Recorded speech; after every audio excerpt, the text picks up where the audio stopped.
कहानी जो है वो उत्तरकालीन है। कौन कालीन? उत्तरकालीन। उत्तरकालीन मुगल साम्राज्य की कहानी की बात करेंगे तो इसमें कंटिन्यू शासन देख रहे हैं। 1526 से लेके 1707 तक जो शासक आते हैं वो अच्छे शासक होते हैं, लेकिन उसके बाद औरंगजेब की मृत्यु के बाद उसका बेटा जो है, बेटा कौन है? बहादुर शाह फर्स्ट। इसके बाद कंटिन्यू शासक हैं, जैसे याद करने तरीका जो है बीजेपी। बीजेपी कौन है? मां स कबले हमें खींच देना है स, तो दोनों से हो जाएगा खींच देना पकड़ के। तो बी से बोलेंगे बहादुर शाह फर्स्ट, जे से बोलेंगे जहादर शाह, पी से बोलेंगे प्रोक्सियर, एम से बोलेंगे मोहम्मद शाह, ए से बोलेंगे अहमद शाह, ए से बोलेंगे आलमगीर द्वितीय, ए से बोलेंगे शाहजहां तृतीय, और बोलेंगे ए से बोले शाह आलम द्वितीय, अब बोलेंगे अकबर द्वितीय, अब बहादुर शाह द्वितीय। ये जो क्रमबद्ध देखे हैं उसी में से पहला जो शासक है वह है बहादुर शाह। बहादुर शाह की बात कहा जाता है कि इसका पिता कौन है? औरंगजेब। जब औरंगजेब का जब मृत्यु हो जाता है 1707 में मृत्यु हो जाता है तो उत्तराधिकार का लड़ाई होता है और ये अपने भाई के साथ ही 63 वर्ष की अवस्था में 2 साल लड़ता है। मोहम्मद आजम और काम बख्श के बीच में लड़ता है और ये दोनों को हरा देता है। हराने के पीछे जो रीजन देख रहे हैं, सिख गुरु जो है गुरु गोविंद सिंह जी, गुरु गोविंद सिंह को सिख धर्म को बहुत अच्छा मानते थे। गुरु गोविंद सिंह इसको सपोर्ट किए, जिसके कारण इन्होंने सिख धर्म को कुछ मनसब देने का भी काम किया। सर ये गद्दी पे जब बैठ जाते हैं, गद्दी बैठने के बाद इनका वास्तविक जो नाम देखे हैं उनका नाम है शाहजहां मुअज्जम, इनका वास्तविक नाम है। जब ये गद्दी बैठते हैं ना तब इनका नाम क्या हो जाता है? बहादुर शाह फर्स्ट। अब यहाँ से बात करेंगे कि इन्होंने जब गुरु गोविंद सिंह का जब मृत्यु होता है तो बंदा बहादुर आता है सिख धर्म में। बंदा बहादुर जैसे ही आता है तो ये पंजाब क्षेत्र में हमला कर देता है बंदा बहादुर। ये बातें बंदा इसको बहादुर साहब को समझ नहीं आता, लेकिन अब यहाँ पे ये दोनों मिला हुआ। सोचिए कि सिख धर्म को मानने वाला व्यक्ति था, लेकिन फिर भी किससे लड़ गया? सिख धर्म से। और बंदा बहादुर ने इसे युद्ध क्षेत्र में इसको मार देने का काम कर दिया, बहादुर साहब फर्स्ट। इसी कारण आप देखोगे कि इस बहादुर साहब को उपाधि था, तो बात करेंगे शाही पेशवर। ये शासक होते हुए भी अपने आप को शासक नहीं मानता था, उचित काम नहीं करता था। इसका मृत्यु हो चुका है। इसकी मृत्यु के बाद आता है जहादार शाह। जहादार शाह जैसी गद्दी बैठा है तो गद्दी बैठते समय कौन व्यक्ति है? ईरानी व्यक्ति जिसका नाम है जुल्फिकार। इसी के सपोर्ट से ये गद्दी बैठा हुआ है। जैसी गद्दी बैठता है तो ये जुल्फिकार को प्रधानमंत्री का पद दे दिया है, और मंत्री का प्रधानमंत्री का पद दे दिया।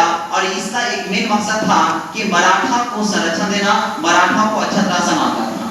यहाँ पे साहू जी को बोला कि आप सर देशमुखी जैसा आपका लिए टैक्स ले, उन्होंने टैक्स लेना शुरू कर दिया। चौथ जो टैक्स था चौथाई यानी कि 1/4 25%, सर देशमुखी बोलेंगे 10% टैक्स था। चौथ ऐसा जाकर था जो मराठा के अधीन क्षेत्र में आता था।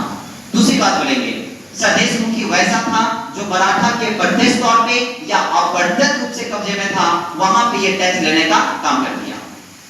यहां से बात करेंगे इसकी के क्षेत्र में एक वैश्या थी, नाम क्या था? लाली। लाली को पूरा अधिकार दिया था कि आप जो बोलिएगा हम मान लेंगे।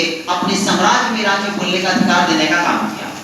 इसी ने अपने वित्तीय सुधार करने के लिए इजारा पद्धति लाया, इजारा सिस्टम लाया। इजारा सिस्टम क्या था? भू राजस्व टैक्स था। ये इजारा जो था, जितने भी होते थे जमींदार सबको एक जगह बैठा के बोला जाता था कि जो एरिया है इस एरिया से सबसे ज्यादा टैक्स लाके कौन देगा? जो सबसे ज्यादा बोलता था उसी को यहाँ पर इसको दे दिया जाता था। इस तरह से वित्तीय सुधार करने का काम किया। जहादार साहब को यहाँ पे गद्दी पे हटाने का काम किया अपने हिसाब से, और यहाँ पे शासक किसको बना दिया है? तो बोलेंगे हम प्रोक्सियर को। किसको बना दिया है? प्रोक्सियर को। अब शासक है प्रोक्सियर। प्रोक्सियर जैसे ही गद्दी पे बैठता है तो गद्दी पे इसी क्रम में कहा जाता है कि इसको बनाने वाला जो व्यक्ति है ये नाम है सैयद बंधु, जिसे किंग मेकर के नाम से लोग जानते हैं। सैयद बंधु बोलेंगे अब्दुल खान और हुसैन अली, ये दो व्यक्ति हैं जो सैयद बंधु भाई हैं। ये दोनों के संपर्क से ही प्रोक्सियर यहाँ पे गद्दी पे बैठा हुआ है। प्रोक्सियर जैसी गद्दी बैठता है उसी समय स्थिति ऐसा आता है कि 1715 ईस्वी में भारत में एक शिष्टमंडल आता है जॉन सोबर्न के नेतृत्व में। इसके साथ शिष्टमंडल में डॉक्टर भी जिसका नाम है, लेकिन पता चलता है कि प्रोक्सियर जो देख रहे हैं ये क्या होता है? घाव से पीड़ित होता है। कहता है कि मेरे पास डॉक्टर बड़ी बढ़िया है, इलाज हो जाएगा। इलाज मेंटेन इसका जब करता है तो पता चलता है कि घाव इसका ठीक हो जाता है, जिसके कारण ये खुश होकर ये ब्रिटिश सिक्का यहाँ पर न देता है। जो ब्रिटिश लोग का जो सिक्का है उसको मर्यादा दे दिया कि आप अपना सिक्का यहाँ प्रयोग कर सकते हैं। किसकी आजादी? व्यापार की आजादी दे देने का काम कर दिया गया और कहा गया इसी दोनों आदेश को ईस्ट इंडिया कंपनी का मैग्ना कार्टा के नाम से जाना गया।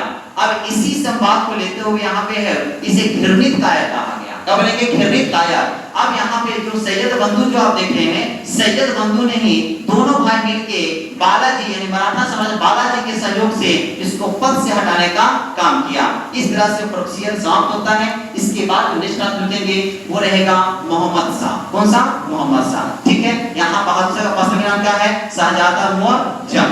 इनका पासर का नाम है, ये गद्दी बैठते हैं बहादुर शाह फर्स्ट के नाम से। इस तरह से इसको समाप्त किए हैं तीन को। उसके बाद आप फोटो ले सकते हैं और उसके बाद हम इसको टोटल मिटाएंगे और